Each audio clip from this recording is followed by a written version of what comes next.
What's up, guys? Editing John here. I am just showing you some cute chicks that we have currently. Look at all those guys over there. And the reason why I'm showing you these guys is because I am finished editing today's video, but it is super duper full of roosters crowing, so I apologize for that. It's a little loud at some point, so I just wanted to give you guys a heads up before we get started. Thanks! When a mommy chicken and a daddy chicken love each other very much. What's up, everybody? John from Old Running Farm here. Thanks for joining us. In today's video, we are going to talk about some chicken facts, some chicken fiction, and a little bit of fun chicken stories. No tinfoil hats today. We're just going to have a good time. So we're going to talk about some funny things that we know about chickens. We're going to talk about some funny things that people think about chickens. And we're going to take a look at our chickens. Let's get started. So I'm sorry if you hear the construction in the background. We're working on my mother-in-law's house. Or building it anyway. And so coming along, they rented a big jackhammer excavator to break up some of the, what do you call it, ledge.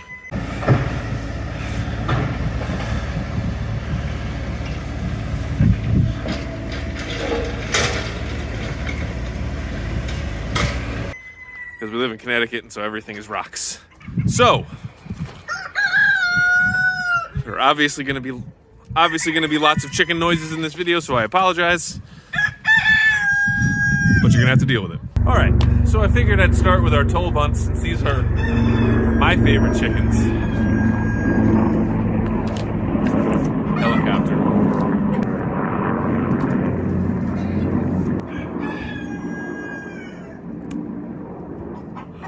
Anyway, all right, so I'm gonna tell you some stories just quickly about like some funny things that people have asked us. You know, as a poultry farmer, we've sold a lot of chickens. We've also sold a lot of hatching eggs, and there's a lot of misinformation out there about chickens. Really, we're only going to talk about fun stories today, not anything heavy or deep. So, the first thing that was pretty funny was, so when we first started shipping out hatching eggs, obviously, when you start showing up at the post office with all these boxes marked fragile eggs, you know, the guys at the counter tend to ask some questions. Tom's getting awful close over here. I hope he doesn't attack me. You're gonna be nice, right?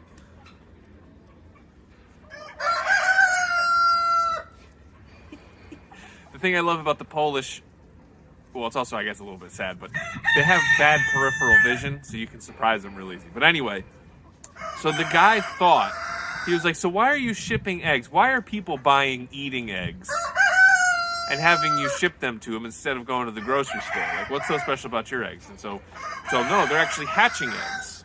So we send them to people who want to hatch out their own chickens. He was like, oh, so they start like growing in the box and then they hatch when they get there?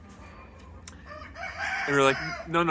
Because what he thought was, when we bought like little baby chicks and had them shipped in with the post office, he thought those were eggs that then hatched on the way so that you have little chicks, as opposed to like actually just putting little chicks in a box and shipping them. So anyway, that was pretty funny. And I think a lot of these are related to how eggs work. But so another popular-ish question is, do different colored eggs taste different? Or are they more healthy? You know, there was a lot of that, and maybe even I thought that back in the beginning. You know, you go to like the organic section of supermarkets and oftentimes the eggs are brown. And I'm guessing that people do that on purpose, like so that they're differentiated from like the standard white eggs that you get at the grocery store. But in reality, there is absolutely no difference in taste. There's no difference in quality from one egg to the other. Well, in terms of color. Like if you do feed like organically and you give them plenty of supplements and all like that, then you can start to talk about a taste and health difference.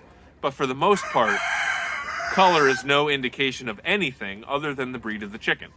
So another interesting one is that chickens don't lay eggs every day. So there's a lot of people, and there was one person that we sold pullets to years ago, and she actually got upset, like really upset, and returned those chickens to us because her chickens weren't laying eggs every day. And she knew it was our chickens too, for some reason. She may have only had like 6 chickens, but she could tell which ones were ours, and she was concerned because they weren't laying eggs every day. And in reality, there are a few breeds that will lay up to 300 eggs a year, which is almost every day. But the fact is, for the most part, no chicken lays that many eggs. I mean, I think we're lucky if we get like 180 to 200 eggs a day from our chickens, even though we have, specialty chickens. But that's, an egg every other day. And I think that's pretty normal. I mean, imagine if you had to lay an egg. You want to lay an egg every day? No way, man. No way. I stubbed my toe and I'm out of commission for a week. You think I'm laying an egg? No, bro. Another good one, and there's 2 that are sort of contradictory. One, some people have asked us, well, don't you need a rooster in order to get eggs? Because they were looking at, getting chickens, and they thought, like, oh, we need to get a rooster, but my town doesn't allow roosters. So some people think you need to have a rooster in order to get eggs. Now, eggs from chickens are not, so obviously, or maybe it's not obvious, but it's obvious to me, you need a rooster in order to get fertilized eggs. So in order for you to have eggs that are viable to hatch into chicks, so when a mommy chicken and a daddy chicken love each other very much, they get together and the stork delivers to them an egg. But anyway,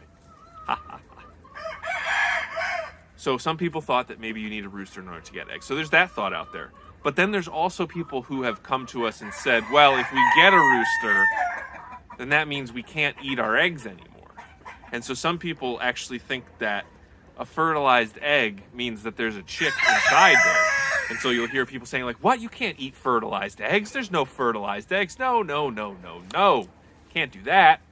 When in reality, the eggs, especially the ones that you get at the grocery store, have been, like, so defertilized. They've been refrigerated. They've been bleached. They've been just... Whoa, bro. It's cool.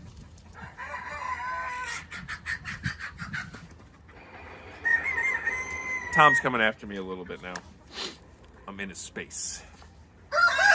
But anyway, so yes, you can eat fertilized eggs, and it's no problem. Because in order for a chicken to hatch, you need to have a fertilized egg, first of all. So you need to have a rooster and a hen. And then they need to, do it. And then you have a fertilized egg, and then that needs to be at least 99.5 degrees for 21 days in order for that egg to hatch. Most of the time, you never come near that. Even if you have, like, a grocery store with fertilized eggs, you would never know. Because, again, they've all been sterilized and cleaned, and the bloom is all gone. So anyway, you can eat fertilized eggs. So the other thing that I found really interesting is the pecking order. So you always hear that. I've heard pecking order, ever since I started, like, working, basically. But that is... Shh. Wow, he actually really got me just there. Look at that. I'm gonna have to go sanitize my hand now. Wow, he really f***ing got me on that one. What a dick.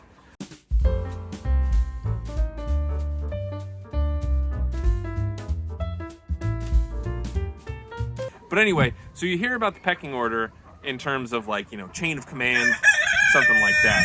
But it is a real thing. There are the chickens that are at the top of the hierarchy, and there are chickens that are at the low end of the totem pole. And it truly is pecking order. So, like, when you introduce a new chicken into a current flock of chickens, it can oftentimes throw off the whole scenario because they already have this pecking order. They have a chain of command. They have the boss chicken. They have the rooster if you have it. And sometimes when you bring in a new chicken, it can really upset that. Or it's really dangerous for that new chicken because all of the other chickens will then attack that one. And so also, for those people who are interested, in order to integrate a new chicken or two into the flock, it's always best to do it with more than one, because that one has a propensity to be picked on a lot, or pecked on. And so our advice to people when they come and buy chickens from us is buy more than one. It's not just a sales tactic, that's just like reality. So buy more than one and then introduce them slowly if you can. So the first thing to do is to like get them to just see each other. Like oftentimes they say that when introducing a new dog or a cat with a dog, you just kind of put them in the same room with a divider so they can see each other, understand that they're not a threat, etc. So you put them together, and then when you actually put them together, there's two options. The best option is you introduce them overnight. So when everybody's sleeping, everybody's on their roosting bars, you just introduce these two or one, and you just put them on the roosting bars so that when everybody wakes up, it's almost like that chicken had been there from the starting point. And then we've also found it's best to give those chickens something to do during the day. So if you can free range them, that's great. That's the best thing to do because then there's plenty of space to get away. But oftentimes with a new chicken, it's tough to do that. So you want to give them plenty of stuff to distract them with. We found that a head of cabbage is really good, and you can even like hang it like from a string so that they can peck on it, and it gives them, you know, something to do that's not picking on that new chicken.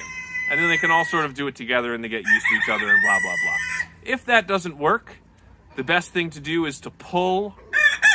If you know who your head honcho is, you can pull that chicken out and separate her for a while, and then that'll sort of reset the pecking order, and there may be some like infighting from there, but it'll be much less of them picking on just one chicken.